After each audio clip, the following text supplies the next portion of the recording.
یکم ہجری میں جو ایک اور اہم ترین چیز آئی جس کو شاید آج ہم لوگ کوئی معمولی چیز سمجھتے ہوں یا معمولی نہ صحیح تو عام بات سمجھتے ہیں، حالانکہ اس کی شریعت میں اہمیت کا اندازہ اس بات سے ہوتا ہے کہ اللہ جل شانہ نے اس کو مشروع یعنی شریعت کا حصہ کس طریقے کے ساتھ بنایا، اور وہ چیز ہے اذان۔ ہمارے ہاں بعض لوگ غلطی سے اس کو آذان کہتے ہیں، یہ لفظ اذان ہے، آذان نہیں۔ آذان عربی کے اندر اذن کی جمع ہے، اذن کان کو کہتے ہیں، کانوں کی جمع ہو تو اس کو آذان کہتے ہیں، آذان۔ اور یہ جو لفظ جو ہم ندا دیتا ہے، مؤذن اللہ کی جانب پکارتا ہے، اس کو اذان کہا جاتا ہے۔ یعنی نماز قائم ہو گئی، معراج کے موقع پر 5 نمازیں آئیں، اور معراج سے پہلے صبح اور عصر کی نماز یعنی فجر اور عصر کی نماز جو ہے یہ تو ابتدائے بعثت سے یعنی آپ صلی اللہ علیہ وسلم جو مبعوث ہوئے اس وقت سے فرض تھی، پہلی 2 نماز یعنی عصر اور فجر۔ اور پھر معراج ہوا 10 نبوی کے آس پاس، اس کے اندر 5 نمازیں آ گئیں، اور اس کے بعد شروع کے اندر 2 رکعتیں تھیں، پھر بعد میں سفر کے لیے 2 رکعت باقی رہیں، اور ظہر، عصر اور عشاء کی نمازیں 4 کر دی گئی رکعتیں۔ اچھا، معمول کیا تھا؟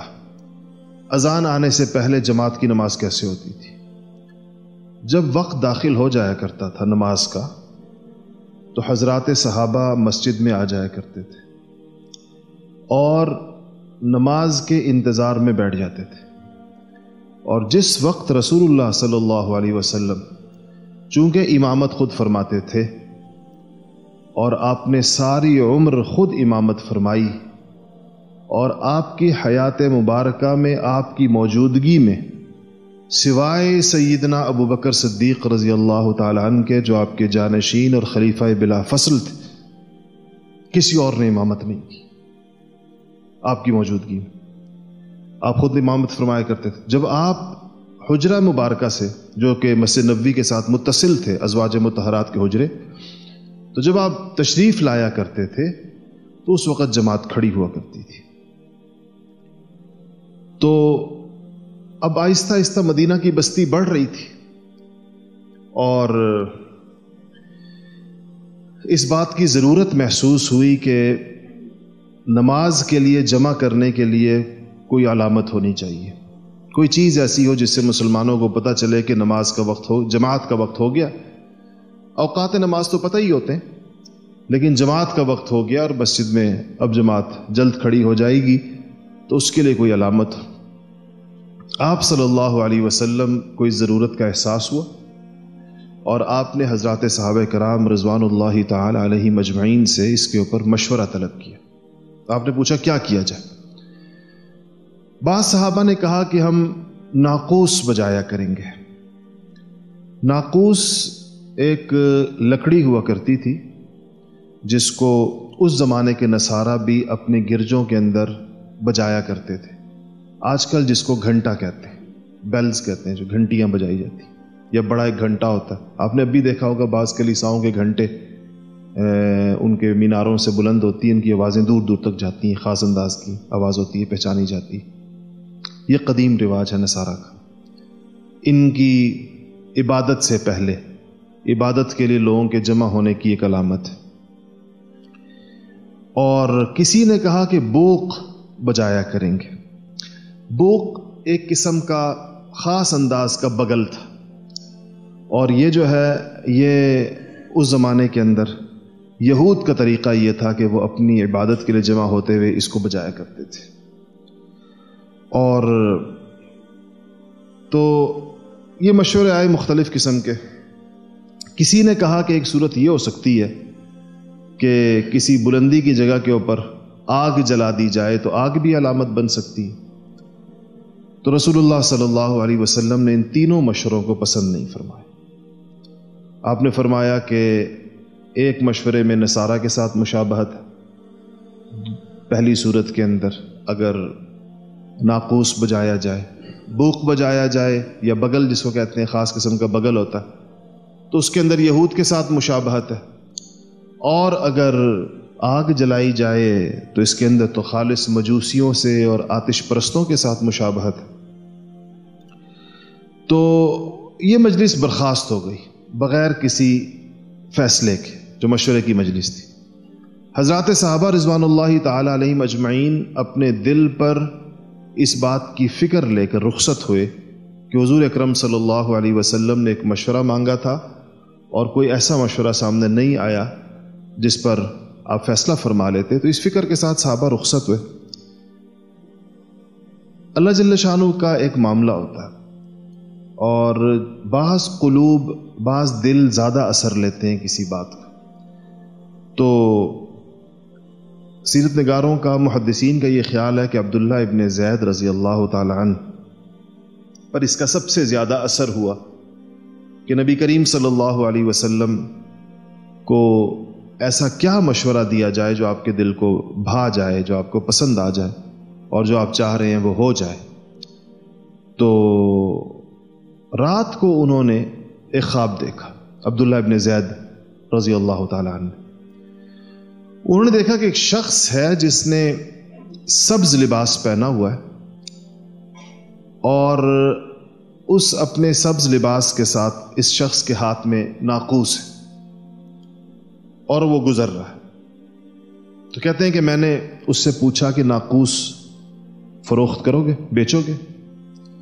اس نے کہا تم اسے کیوں خریدنا چاہتے ہو؟ یہ خواب کی بات ہو رہی ہے، انہوں نے خواب دیکھا۔ فرماتے میں نے کہا کہ اس کو بجا کر ہم نماز کے لیے مسلمانوں کو جمع کریں گے۔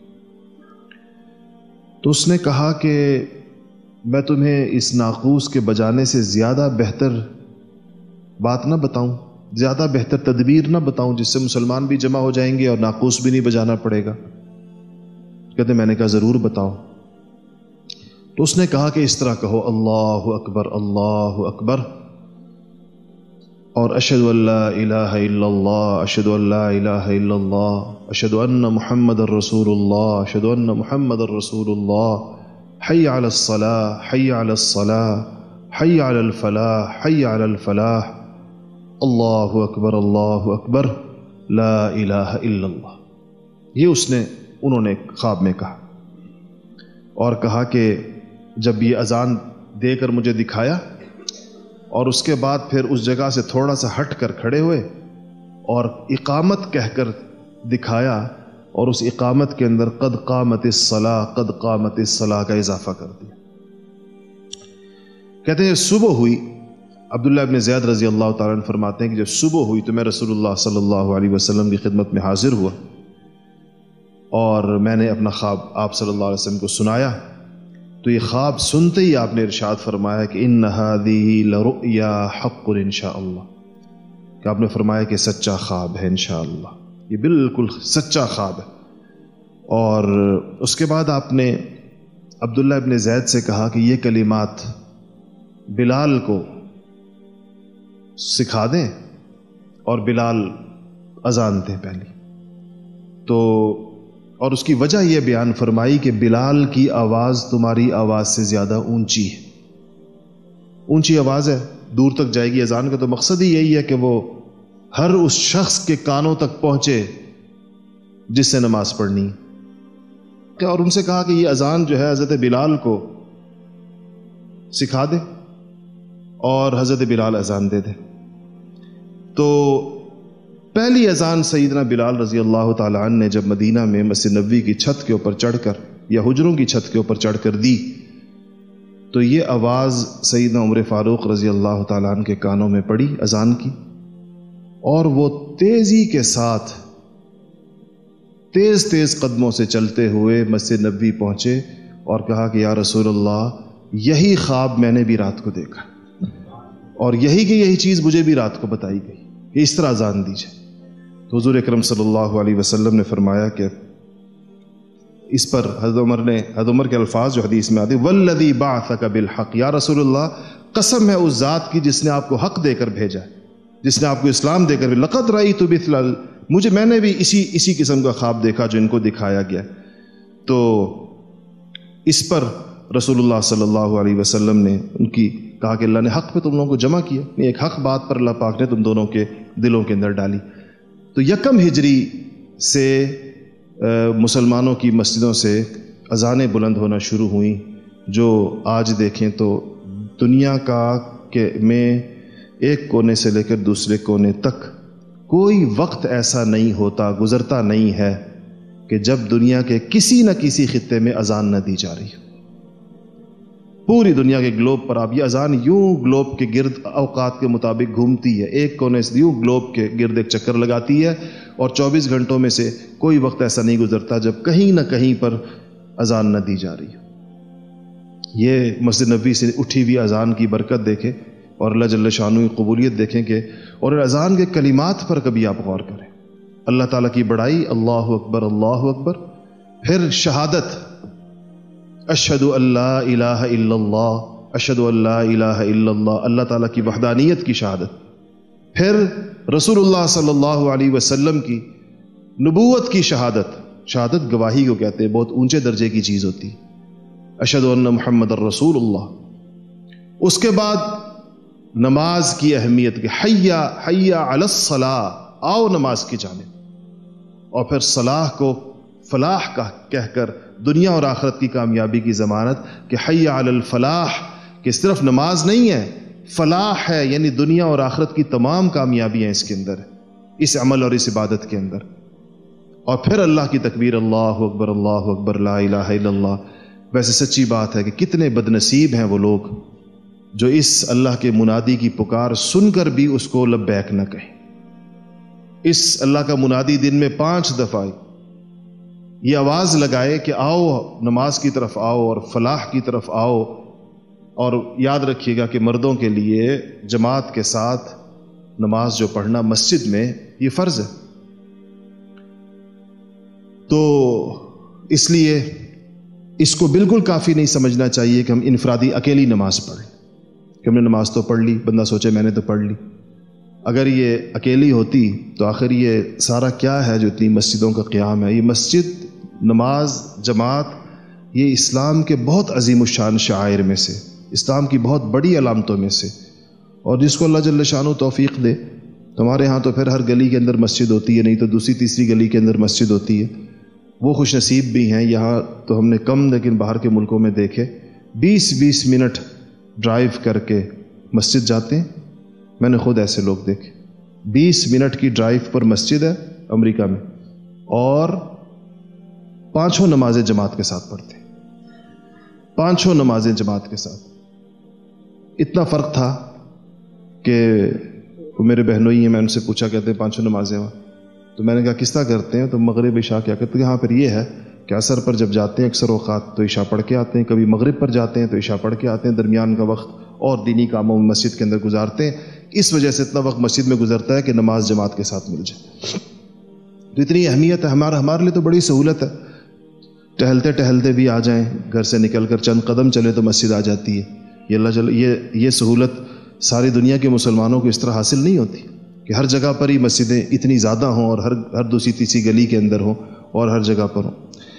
تو یہ یکم ہجری کی ایک چیز جو اذان ہے، اذان کے بارے میں یاد رکھیے گا کہ یہ اسلام کے شعائر میں سے، اور اگر اسلامی حکومت ہو اور کسی محلے کے لوگ یا کسی علاقے کے لوگ اذان دینا چھوڑ دیں تو فقہا نے لکھا ہے کہ خلیفۃ المسلمین امیر المؤمنین ان کو سزا دے گا۔ اس کا یہ قابل سزا جرم ہے، یعنی جس کو ہمارے الفاظ میں کہتے ہیں نا، قابل دست اندازی پولیس جرم ہے کسی اسلامی ریاست میں کہ کوئی محلہ یا کوئی علاقہ یا کوئی شہر اذان دینا چھوڑ دے، اذان کے بغیر نمازیں پڑھنا شروع کر۔ اذان اتنی اہم ترین چیز ہے، اور مؤذن کے لیے بڑی سعادت ہے۔ ہمارے ہاں لوگ عام طور پر اس بات کے ثواب سے واقف نہیں ہوتے۔ حدیث شریف کے اندر مؤذنین کے لیے خاص طور پر ذکر ہے قیامت کے، جنہوں نے ساری عمر اللہ تعالیٰ کی رضا کے لیے، اللہ کی توحید اور رسالت کے یہ کلمات فضا کے اندر بلند کیے ہوں گے،